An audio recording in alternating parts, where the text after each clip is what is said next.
So let's go ahead and get in, as I promised for the last half hour, how Christians should view the death penalty, okay?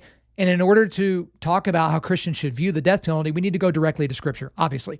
So the logic of capital punishment comes directly from the Holy Scriptures, okay? So let's break this down.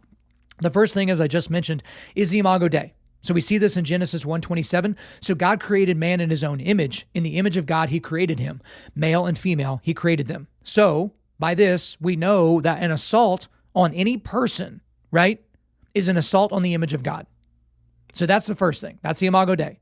Then we get into the covenant with Noah. So all of us are descendants of Adam and Eve, right? And we're all descendants of Noah because Noah was the only, Noah and his family, I guess, because they were the only people left after the great flood, all right? So essentially, if human nature and action did not improve after the flood, there needed to be some sort of law by which to judge the actions of humans against other humans, right? So God needed to put something in place. So we see this in Genesis 9, verses 5-6. And for your lifeblood, I will require reckoning from every beast. I will require it from man. From his fellow man, I will require reckoning for the life of man. Whoever sheds the blood of man, by man shall his blood be shed, for God made man in his own image. So I think the ESV Study Bible breaks this down very, very well. So the quote here, from his fellow man, I will require a reckoning for the life of man. So essentially, if a person or an animal kills a human, they would be held accountable by God, okay? So we're establishing some sort of a law, whereas a just God can judge an animal or a person for destroying another human being that's been made in the image of God. Okay. And then we have this as well, the quote that says, whoever sheds the blood of man, by man shall his blood be shed. We'll see that in Exodus as well, which we'll go into here in just a second, but that's basically the concept of a life for a life. And then the quote here, and God made man in his own image. Obviously, that's going back to Genesis 1:27. So again, an attack on a human is an attack on the image of God. That cannot be ignored. Okay. Then we also get into God's law given to Moses in Exodus. Okay. So Exodus 20:13, you shall not murder. Again, some people say thou shalt not kill, but it is murder. They're talking about murder, the intentional destruction of another human life. Okay.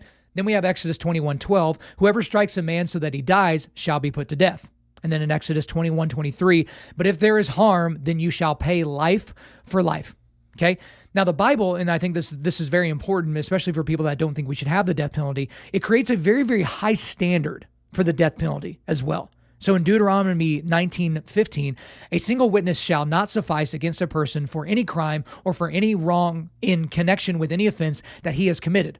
Only on the evidence of 2 witnesses or of 3 witnesses shall a charge be established. Okay, so this is actually echoed in the New Testament and well in Matthew 18:16 by Jesus and Hebrews 10:28 by Paul. So circumstantial evidence alone is not enough by the biblical standard in order to convict somebody of the death penalty, to warrant that punishment, okay? There had to be eyewitness testimony. Now, that would actually be easier in a tribal culture at the time when this was written than it would be in a modern culture, but that was the standard that was set forth in Scripture for us, okay?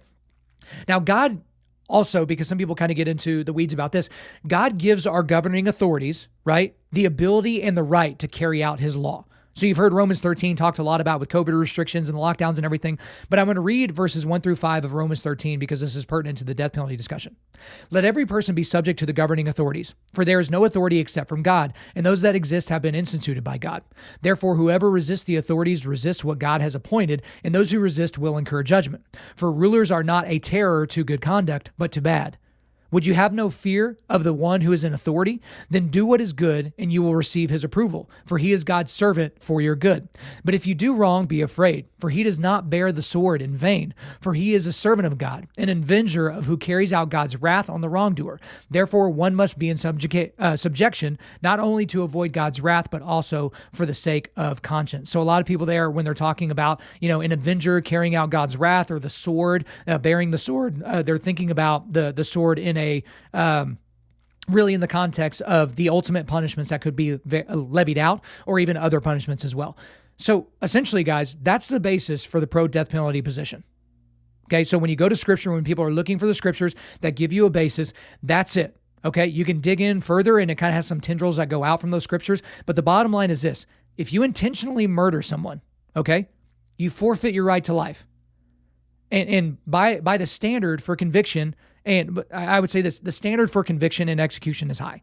So even going back to the Julius Jones case, you need 2 or 3 eyewitnesses according to biblical law, right? Paul Howe's sister and both of his young children were witnesses to his murder. Okay? So again, going back to that case, Julius Jones should be dead today, even if you're just using basic biblical law.